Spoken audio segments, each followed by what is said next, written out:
Image de paradis sur Terre, la baie de Phuket dans le sud de la Thaïlande. Vous connaissez peut-être cet endroit, célébré par tant d'écrivains et de cinéastes. Un caprice de la nature, cet enchevêtrement de concrétion est étonnant. La mer se glisse entre ces phallus de calcaire, parfois hauts de 100 mètres, et creuse des galeries pour composer un paysage unique au monde.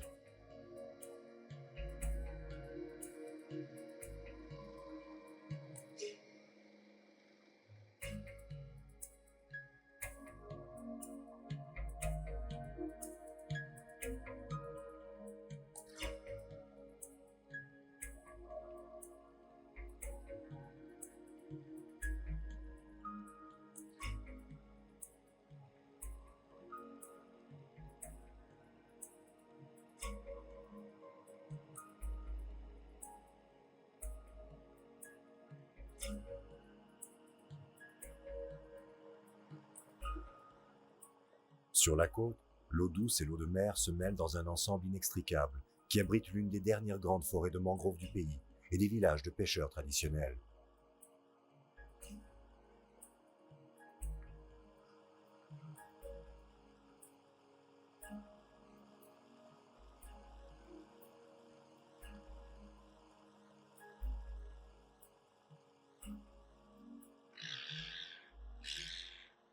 Toute médaille a son revers. Phuket est littéralement prise d'assaut par des hordes de touristes qui se pressent vers les sites les plus convoités. Le tourisme ne va pas sans achat de souvenirs, et les badauds s'agglutinent autour de trop nombreux étals proposant une foule de produits de plus ou moins mauvais goût. À Phuket, ce sont les coquillages qui font fureur. Certains sont superbes, d'autres, affreusement décorés, font quand même recette.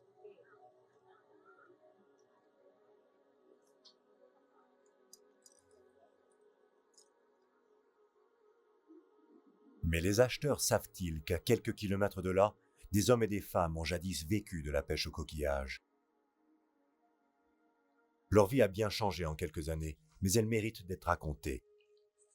Ils s'appellent les Moken, les gitans de la mer.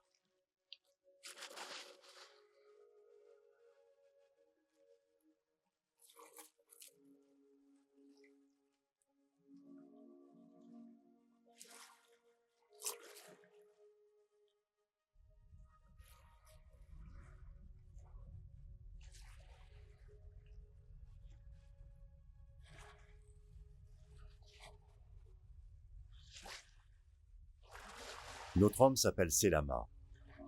Il a à peine 45 ans, mais en paraît déjà 60. Selama est l'un des derniers Moken vivant dans cette région.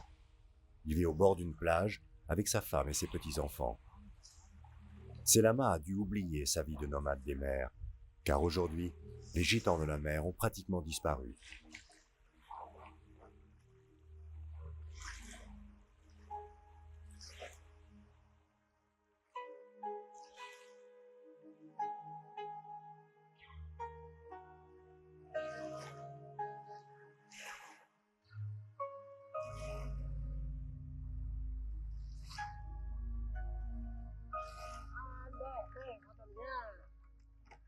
Il y a seulement une vingtaine d'années, Selama vivait sur ce bateau, avec Mada, son père, avec sa mère et ses sœurs. À longueur d'année, la famille vivait à bord. Leur vie était liée à ce qu'ils appellent leur kabang.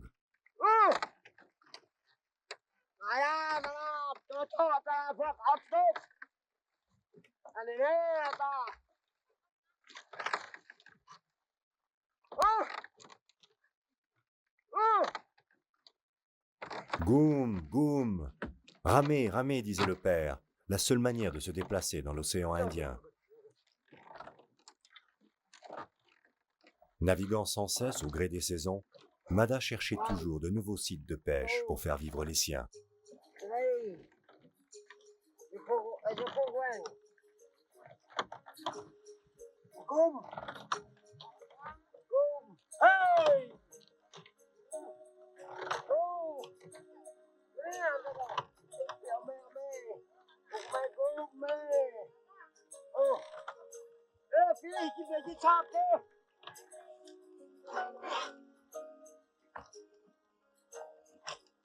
Par vent favorable, une voile en feuilles de pandanus cousu était hissée.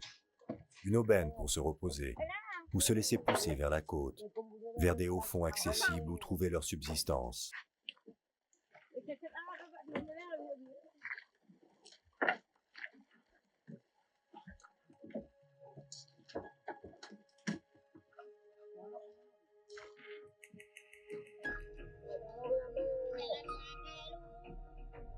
Constamment menacés dans leur existence, pourchassés et rançonnés par les innombrables pirates qui hantent le golfe du Bengale, parfois réduits à l'esclavage, les Moken se méfient de tout étranger. De nature craintive et pacifique, ils se regroupaient par clans, en flottilles de 5 ou 6 kabangs pour assurer leur sécurité. Comme certaines tribus vivant aux confins de l'Asie, les Moken sont des chasseurs-cueilleurs, mais d'un genre très particulier. Ils chassent le poisson pour se nourrir et cueillent des coquillages qu'ils échangent à leur toqué, en quelque sorte leur patron, contre des objets usuels ou un peu d'argent. Pour pêcher, leurs instruments de travail n'ont rien de sophistiqué. Une tige de rotin affûtée à la serpette devient un harpon souple d'une efficacité redoutable. Affublés d'une vieille paire de lunettes de plongée, Mada et ses compagnons deviennent des chasseurs sous-marins hors pair.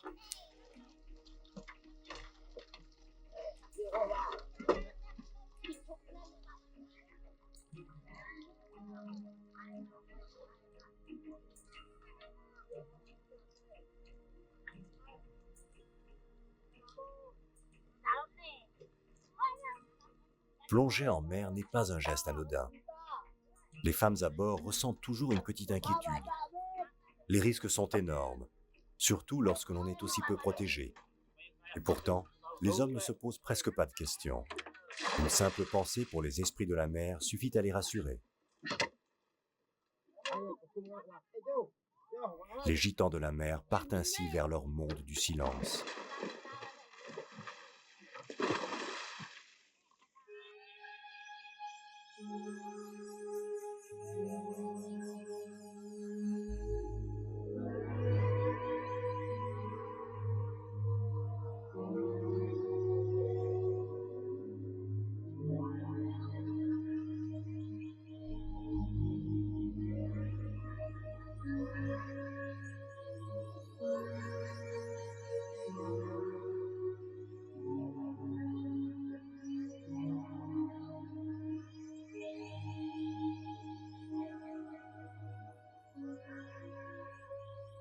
Un pêcheur Moken habitué à travailler en mer était capable de plonger en apnée à plus de 20 mètres et d'y rester près de 3 minutes. Lorsqu'il s'agit de renouveler cette performance 20 fois par jour pour nourrir les siens, cela tient de l'exploit surhumain.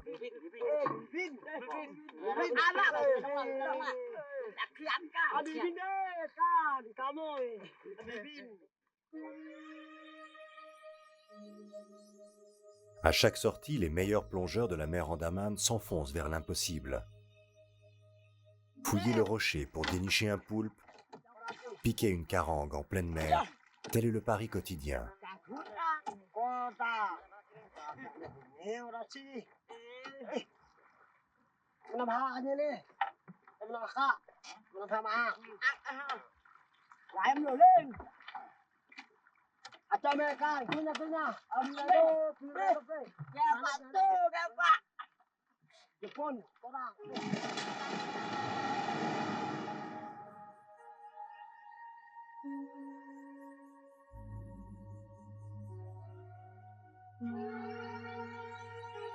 Mais le plus important était de trouver des coraux et des coquillages. Eux seuls apportaient suffisamment d'argent liquide pour vivre décemment. Il fallait déjà plonger profond pour trouver les coquillages et surtout les huîtres perlières, qui représentaient une véritable manne pour le clan.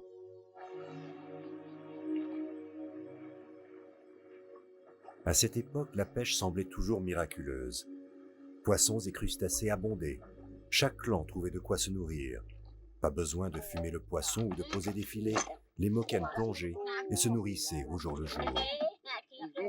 Chaque retour de plongée est un événement que chacun sait apprécier. Le moindre coquillage représente quelques jours de survie. Les vieux sont devenus des experts pour évaluer le prix de chaque prise.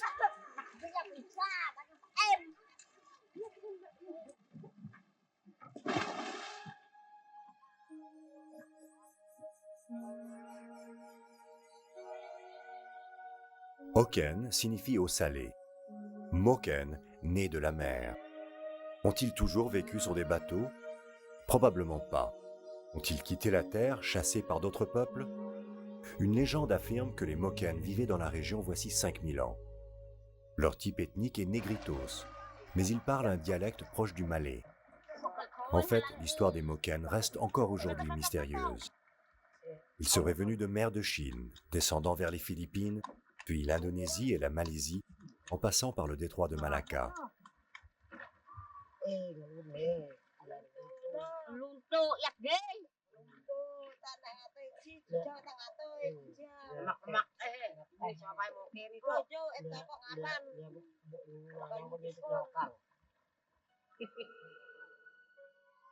Toute la famille est mise à contribution. Les femmes et les enfants aussi plongent quotidiennement pour remonter une éponge, un bénitier, un simple morceau de corail et accroître encore le butin familial. Les performances sous-marines des enfants ne sont guère brillantes. Ils se font les poumons et s'entraînent déjà à chasser au harpon.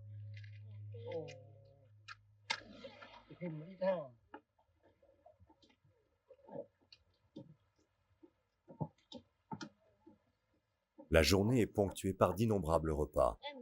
Nam chon, manger. Ces mots reviennent sans cesse dans les bouches affamées. Les menus ne varient pas d'une journée à l'autre, même s'ils font rêver. Poissons, langoustes, crustacés et l'incontournable soupe de fruits de mer pimentée, agrémentée de riz.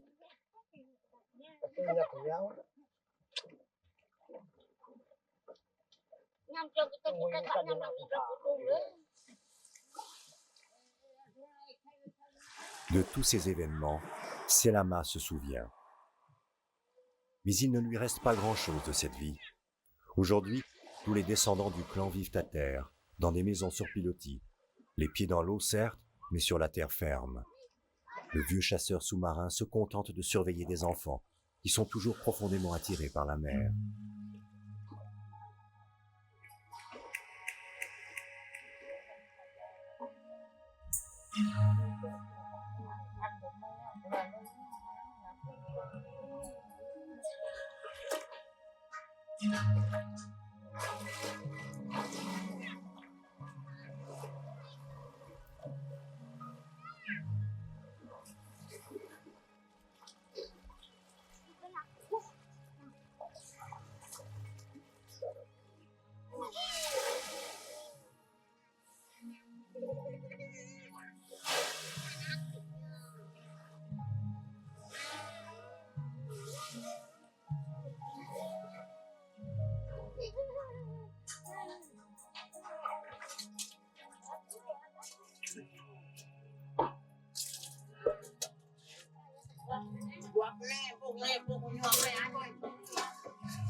Kabang, Kabang. Selama ne cesse de parler de bateaux. Les Moken placent toute leur identité dans leurs bateaux. On n'avait pas de moteur, on ne restait jamais au même endroit. Il fallait partir, toujours partir. Et les Kabang nous permettaient de trouver en mer ce que l'on pouvait échanger contre du riz, de la viande ou des objets modernes.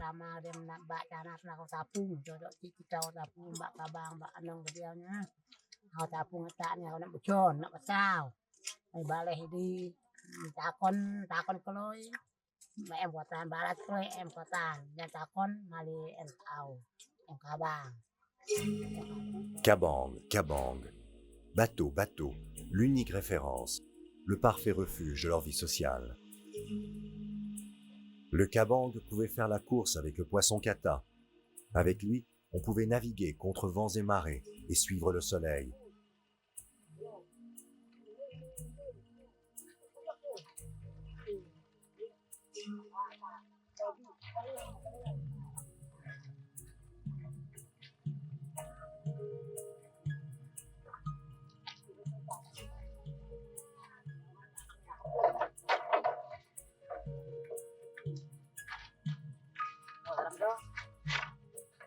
Mais lorsque le vent se levait, l'eau devenait trouble, la mer s'agitait, il valait mieux affaler la voile.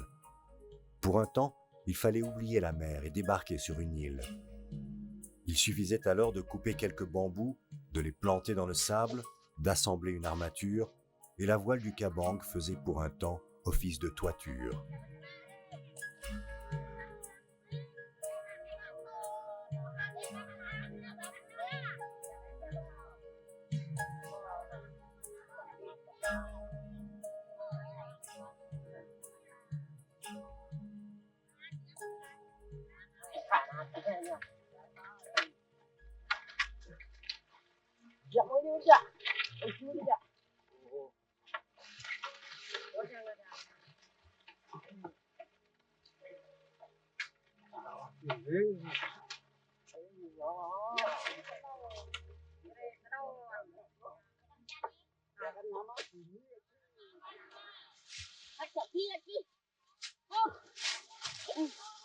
Sur ces terres isolées, ces îles sauvages, les Moken trouvaient tout ce qu'il leur fallait. Des fruits, des baies, des noix de coco, du manioc et parfois du miel. Les hommes chassaient le cerf et le cochon sauvage, et les enfants dénichaient les œufs de tortue. La vie des Moken se déroula ainsi pendant des siècles, dans un environnement précaire, mais toujours parfaitement maîtrisé.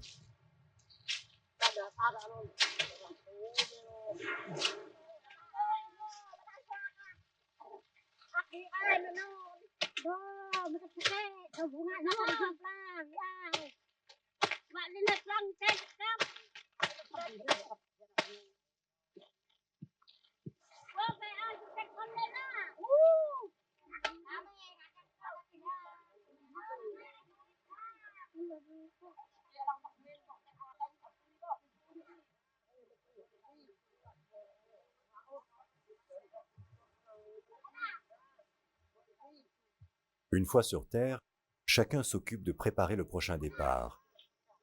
Les femmes cherchaient des ignames sauvages et tressaient des nattes qui ressemblaient à la peau du serpent. Jadis, les Moken faisaient aussi de la poterie, mais cet artisanat a disparu avec l'arrivée des objets en fer émaillé.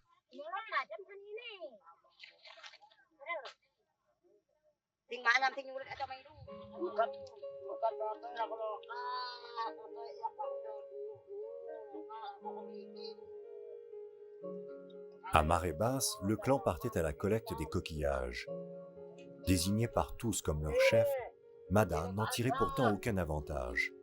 Mada était le plus habile, le plus expérimenté. Son autorité naturelle l'incitait à agir avec prudence et équité.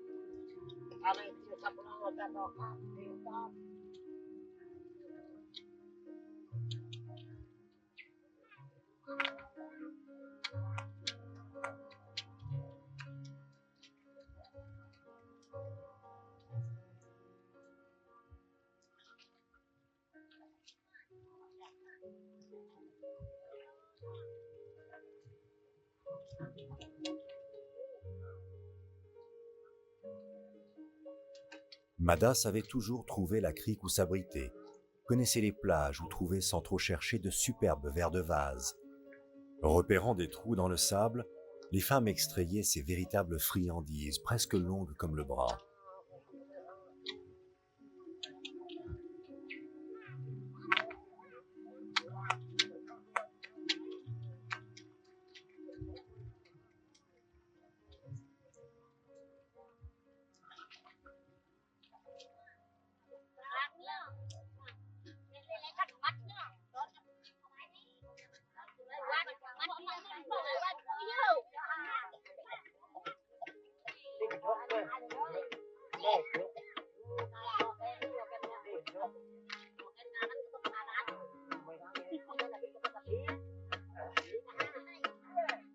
Au retour, Mada effectuait le partage à égalité entre toutes les familles. La vie des Moken aurait pu se dérouler ainsi encore pendant des siècles. Mais le sort et les hommes en ont décidé autrement.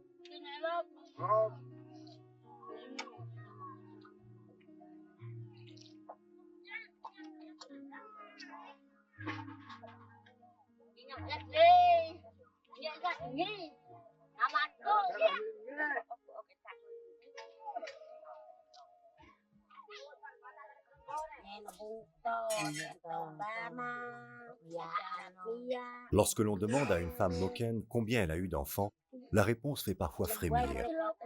10 ou 12, dont 5 ou 6 sont encore vivants. Les conditions d'hygiène à bord et les maladies leur laissaient peu de chance.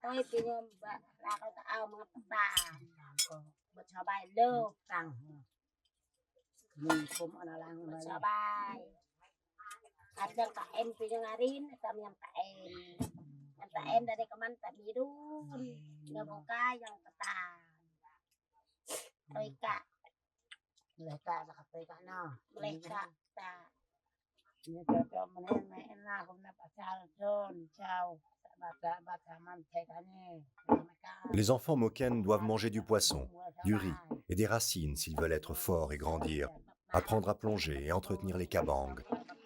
C'était dur la vie en mer.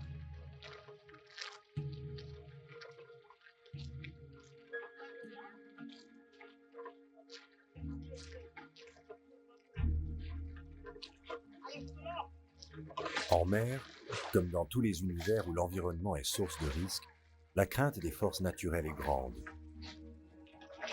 Le culte des esprits s'impose comme le meilleur garant contre les aléas de la vie. L'enfant Moken est naturellement confié aux esprits de la mer.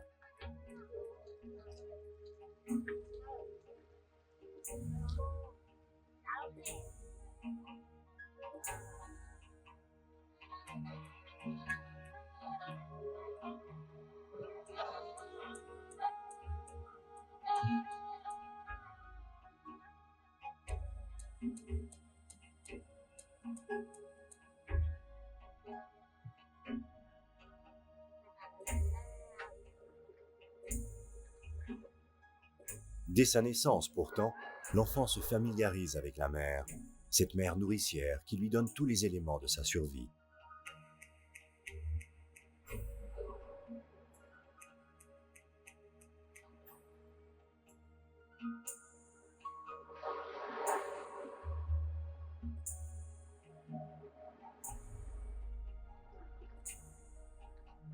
Quand on demande à une femme si elle préfère avoir une fille ou un garçon, la réponse est surprenante. Je préfère une fille. Elle est plus active sur le caban. Elle reste plus longtemps à bord et peut aider le clan.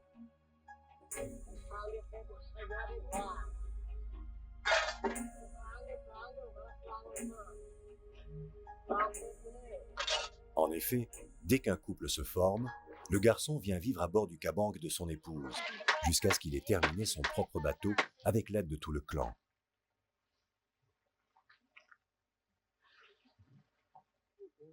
La fabrication d'un cabanc prend 2 ou 3 mois, mais l'assemblage ne tient pas plus de 5 ou 6 saisons.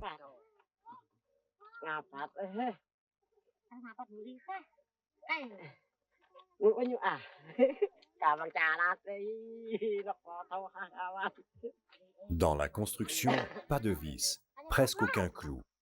Le fond d'un bateau traditionnel Moken est directement creusé à partir d'un tronc d'arbre, à la manière d'une pirogue. Il donne à l'ensemble une bonne maniabilité malgré le poids et une grande finesse sur l'eau, au détriment de la stabilité. Les bordées supérieures rapportées à la coque par des brides de rotin accueillent l'accastillage. Ils protègent mal l'équipage contre la grosse houle, faisant du cabanc un engin à la fois rapide et délicat à manœuvrer au large.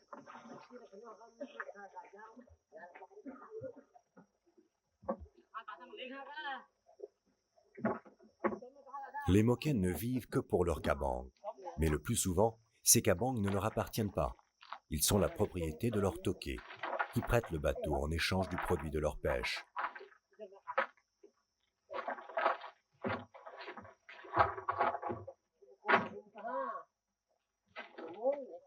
Les tokés, de riches négociants thaïs, birmans ou chinois, à la fois maîtres, courtiers et protecteurs des Moken. Ils avaient presque un droit de vie ou de mort sur les Moken. Une fille du clan leur était même parfois promise pour renforcer les liens de dépendance entre le clan et son patron.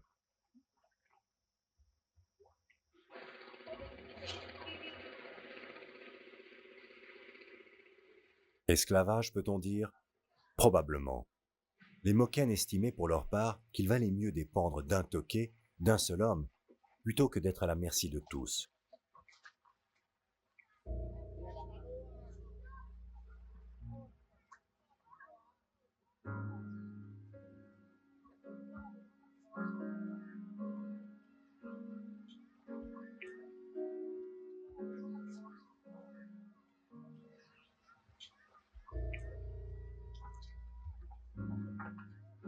Certains coquillages récoltés au large, tels le Bangalensis ou le Konvikvi, valent des centaines de dollars sur le marché international.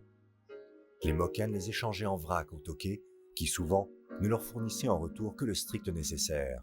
Sel, alcool de riz, viande séchée, vêtements, lunettes de plongée, parfois un peu d'opium, ou simplement du riz, indispensable pour survivre pendant la mousson. Le long de la côte, comme ici à Hawaï, les Moken cédaient les coquillages restants à des parents éloignés pour être vendus aux touristes ou à des commerçants en acre. Des paniers entiers cédés à un prix ridicule. 30 bahts, 7 francs. Des fortunes se sont construites sur le dos des Moken.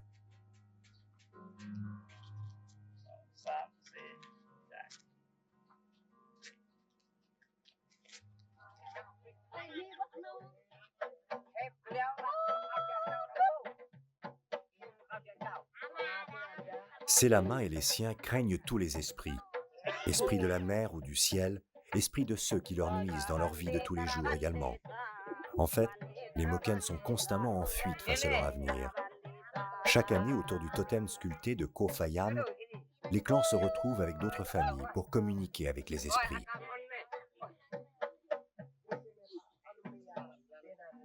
Prions les esprits de la terre, de la mer et des morts, les esprits bénéfiques et les esprits malins, les esprits des tailles et des birmans qui nous persécutent.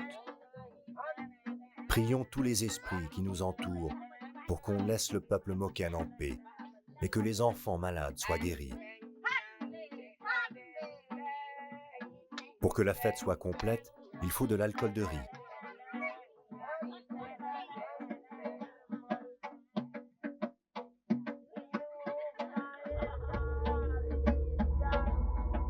Hommes et femmes Moken, soyez heureux. Implorons les diables de Ko Phayam et de Ko Shan. Offrons-leur le bétel et la noix d'arec. Saoulons-nous jusqu'au bout de la nuit pour leur parler.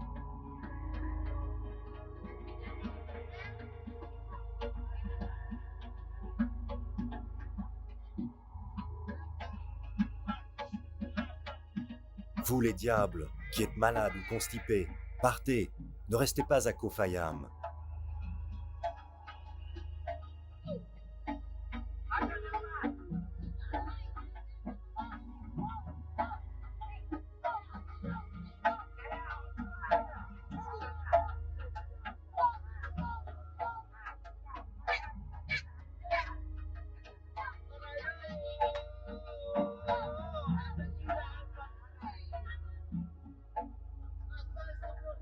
Vous les diables de la forêt et des montagnes, passez votre chemin, allez dormir au loin, ne vous réveillez pas.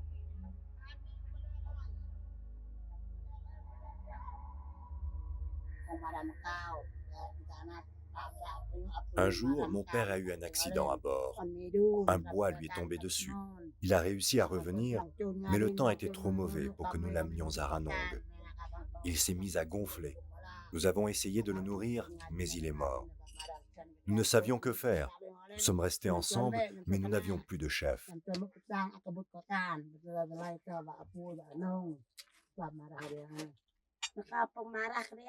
La dernière chose que mon père m'a dite, c'est « Si tu vas dans la forêt et que tu prends des racines de ubi, tu pourras toujours te nourrir. »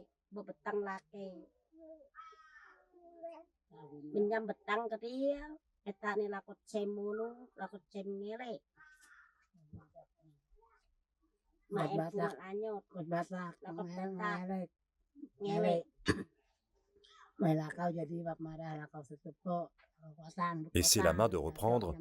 Et moi, il m'a dit, si tu apprends à bien pêcher, tu mangeras toute ta vie. Mais n'oublie jamais de manger du riz.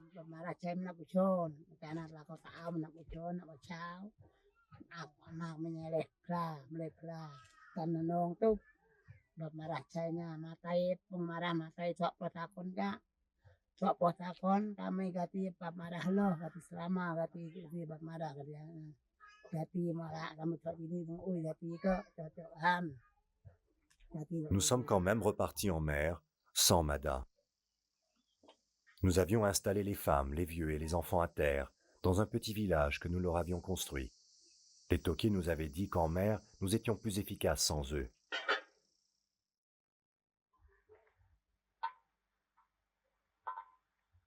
Au fil des mois, nous avons commencé à trouver des poissons morts au large. La mer était sale, rouge, les coquillages étaient empoisonnés. Nos pêcheurs mouraient très jeunes, nous ne comprenions pas pourquoi.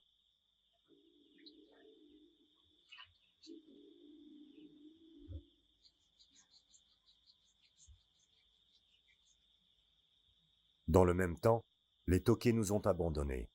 Nos coquillages ne les intéressaient plus. Nous nous sommes retrouvés sans argent et sans protection. Il nous a fallu rejoindre nos familles à terre et laisser nos bateaux. Nous n'étions absolument pas habitués à vivre aussi longtemps à terre. Tout le monde était perdu. Nous avons dû apprendre à élever des cochons et des volailles, à faire pousser des légumes, à cuire et à manger des produits différents de ceux de la mer. Cette époque a été très difficile, mais ce n'était rien à côté de ce qui nous attendait.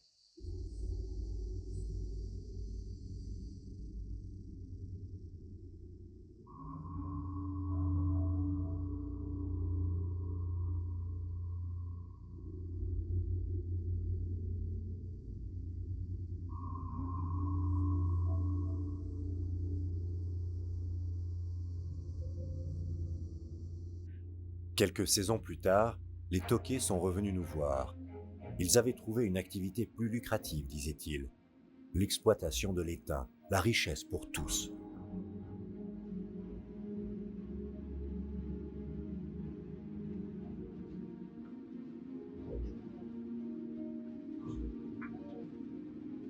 Alors nous, les Moken, nous sommes mêlés aux Thaïs et aux pêcheurs Chaolais, dans des huttes alignées le long de la plage en face des machines de dragage.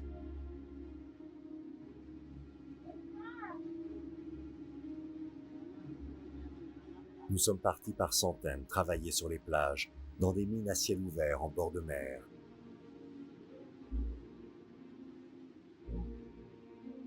L'étain était devenu le maître de la région, et les tauquets en ont profité. L'étain, une richesse naturelle dans un enfer marin. Les ouvriers étaient payés au poids. 2 jours de travail pour extraire 1 kilo, payé 4 dollars. Tel était le nouveau quotidien des Moken. Isolés de nos habitudes, abrutis par ce travail, nous avons perdu notre mode de vie traditionnel et nous avons été assimilés. On nous a surnommés les nouveaux Thaïs.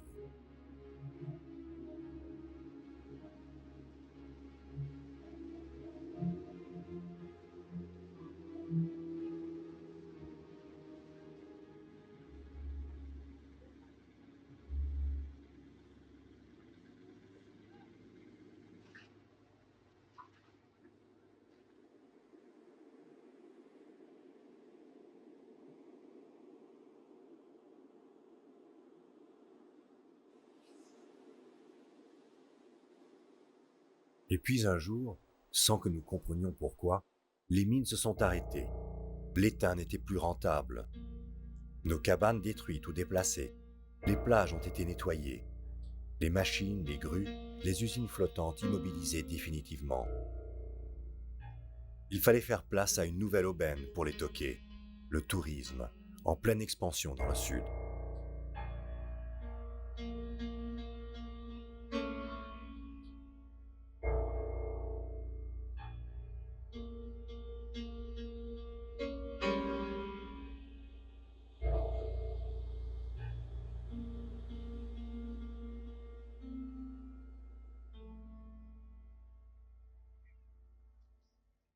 Une nouvelle fois, nous nous sommes retrouvés sans protection et sans travail.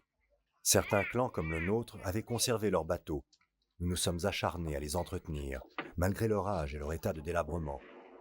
Quand la marée était basse, on brûlait les coques pour les assécher et redurcir le bois. Mais nous ne savions pas où aller car, entre-temps, la pêche au coquillage avait été interdite par les autorités.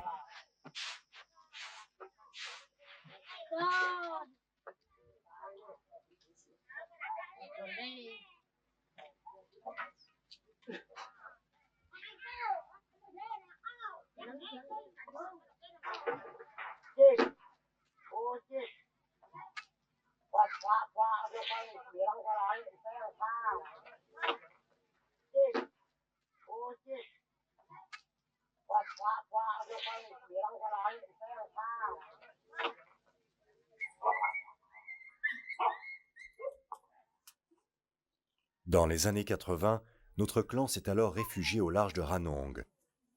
Tous les membres du clan qui avaient navigué avec Mada se sont retrouvés ici, à Koh Surin, dans un parc national créé par le gouvernement thaï. Nous avons construit ce petit village de 150 âmes environ. Les Kabangs étaient trop vieux, trop pourris par la mer et le temps. La plupart d'entre eux devinrent des épaves, puis des squelettes. Il fallait se sédentariser.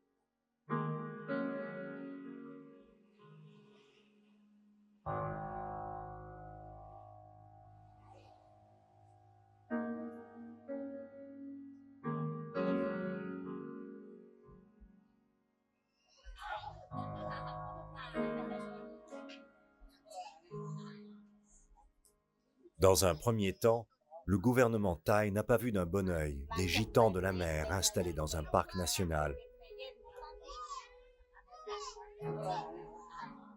Les responsables pensaient avoir tout à craindre de gens laids et sales, comme ils disaient, qui risquaient de détruire la nature environnante, qui naviguaient dans les eaux birmanes sans se soucier des frontières, qui braconnaient des coquillages dans leur parc et pouvaient trafiquer avec la Birmanie.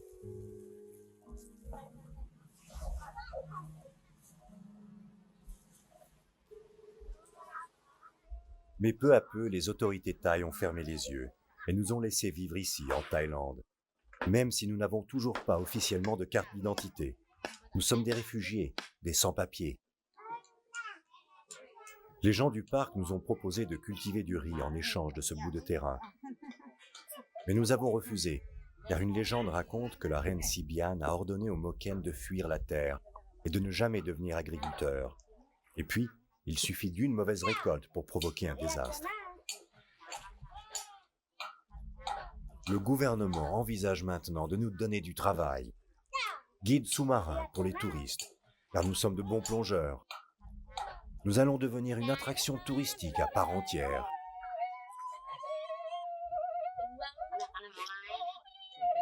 La vie a repris dans le village, doucement, différemment.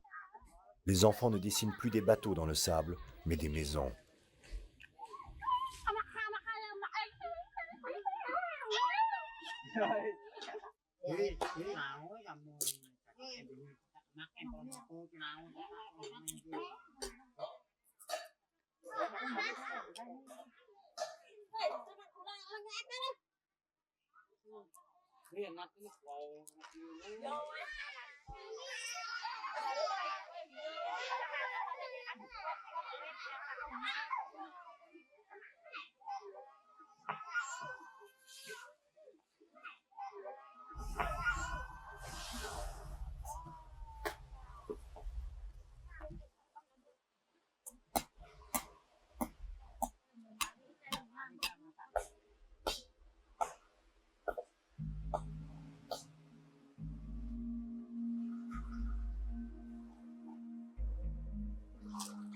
Dans cette partie du parc, la mangrove a été préservée. Elle est indispensable pour protéger la croissance des petits poissons et des crustacés. Nous avons ainsi une réserve naturelle de produits de la mer. Nous devons absolument protéger la mangrove pour vivre décemment.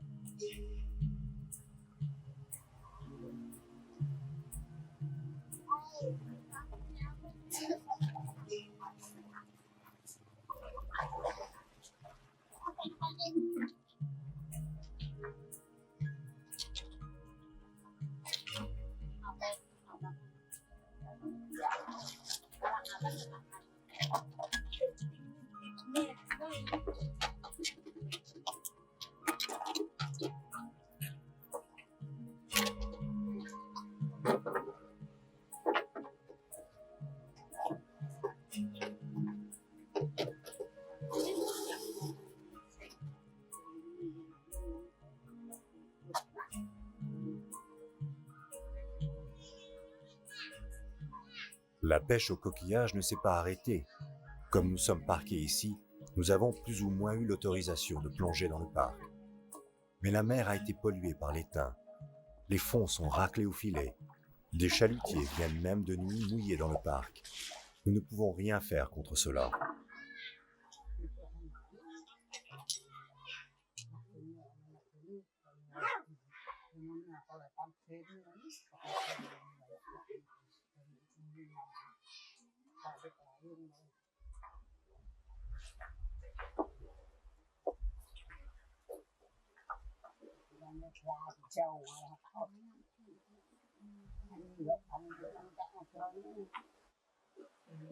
Comme nous l'avons toujours fait, nous trions et nous nettoyons les coquillages.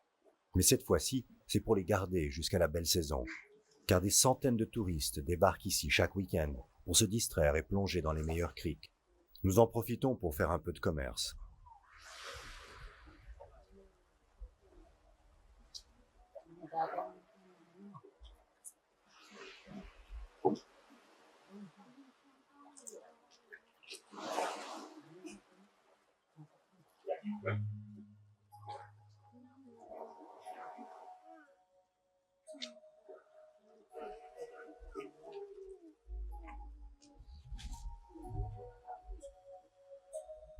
Mais l'argent ne fait pas long feu. Il engraisse le seul commerçant du parc, l'épicerie de Cossurine à une demi-heure d'ici, bien que sa boutique soit en principe réservée uniquement aux visiteurs.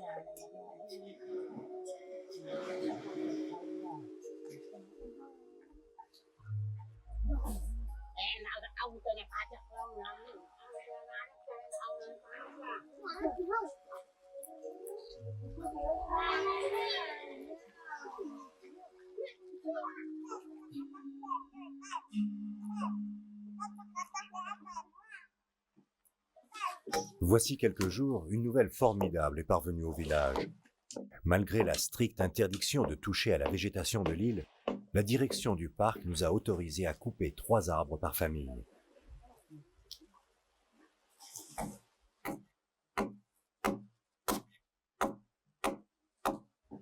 Chaque famille s'est mise à reconstruire des bateaux. Nous aurions pu construire des pirogues légères et rapides, avec des bordées assemblées autour de couples de bois.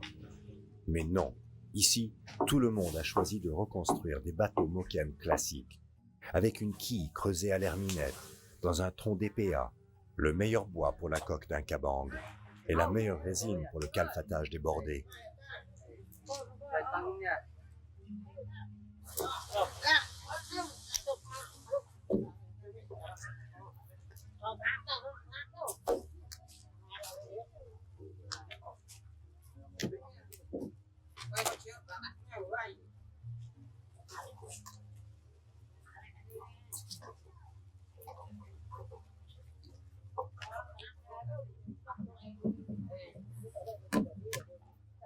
Nous chauffons la quille pour l'écarter progressivement et lui donner la largeur nécessaire à la stabilité du bateau.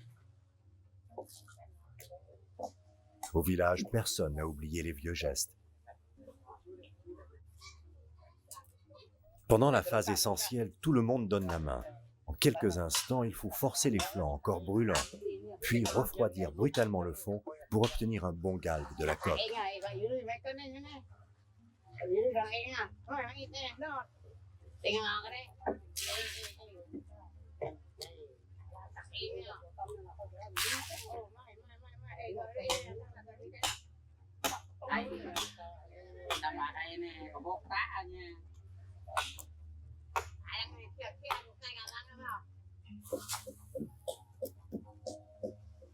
Une fois la coque ployée à sa largeur définitive, 5 ou 6 raidisseurs la maintiennent en place avant de terminer l'assemblage des bordées.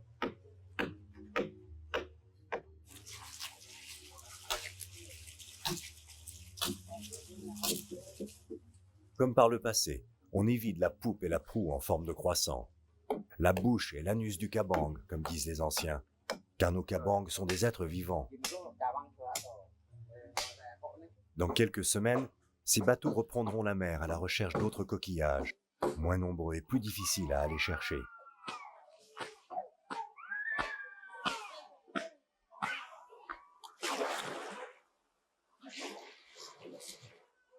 Ce matin, Selama s'ennuie vraiment. Il a la nostalgie de ces vieux qui gardent l'envie, mais qui n'ont plus les moyens d'assumer. Selama a envie de montrer au garnement du village ce qu'était la vie des Moken. Le grand-père rassemble tout ce qui reste des outils du passé dans le village et les installe à bord du bateau de son père, qu'il a réussi à conserver.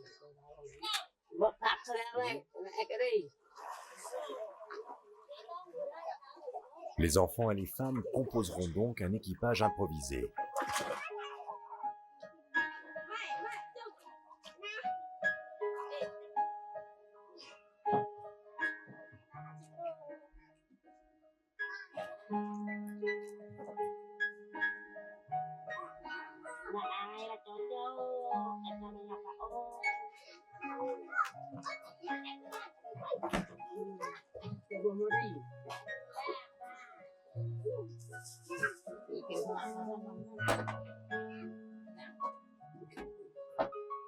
Sa sœur attend que tout le monde prenne sa place.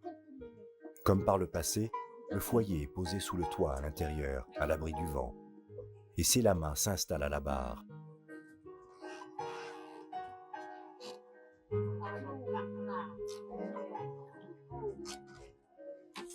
Dès les premiers mètres, Selama se rend compte que la synchronisation des rames est plus qu'approximative. Bien sûr, le bateau va moins vite, et pourtant les petits font tous leurs efforts.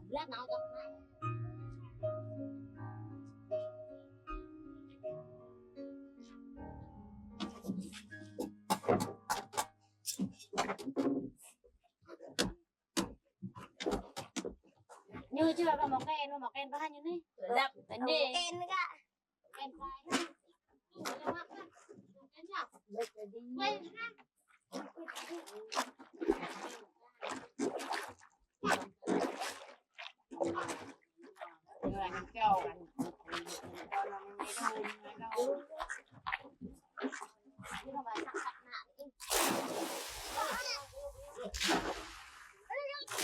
Une fois parvenu sur le site de pêche, tout le monde se jette à l'eau. L'atmosphère est plus joyeuse que travailleuse.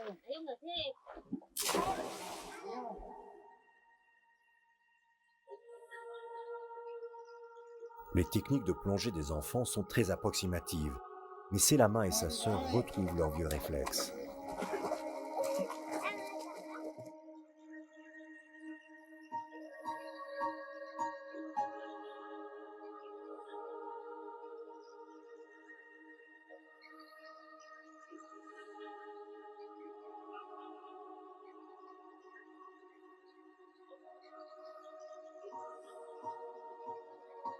Et qu'importe si la récolte du jour n'a rien de magnifique.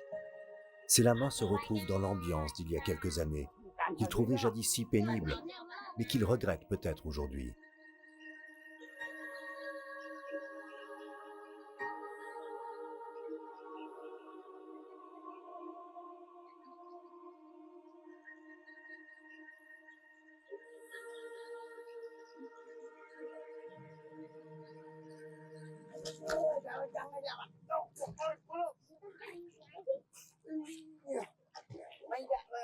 Chacun parvient à grand-peine à ramener à la surface un souvenir, un cadeau ou une véritable œuvre d'art naturel. Selama s'est fait plaisir. Les enfants se sont quand même amusés.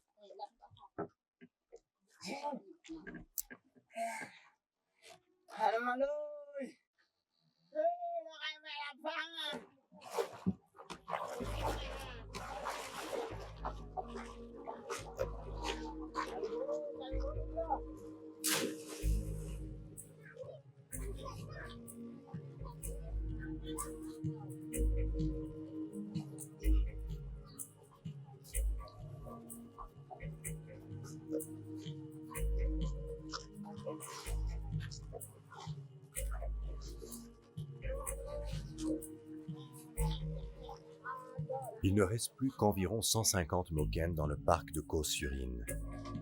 Leur vie risque de perdre toute son originalité. Leurs traditions vont s'éteindre avant la fin du siècle. Mais aujourd'hui au moins, ces Moken-là vivent enfin en paix.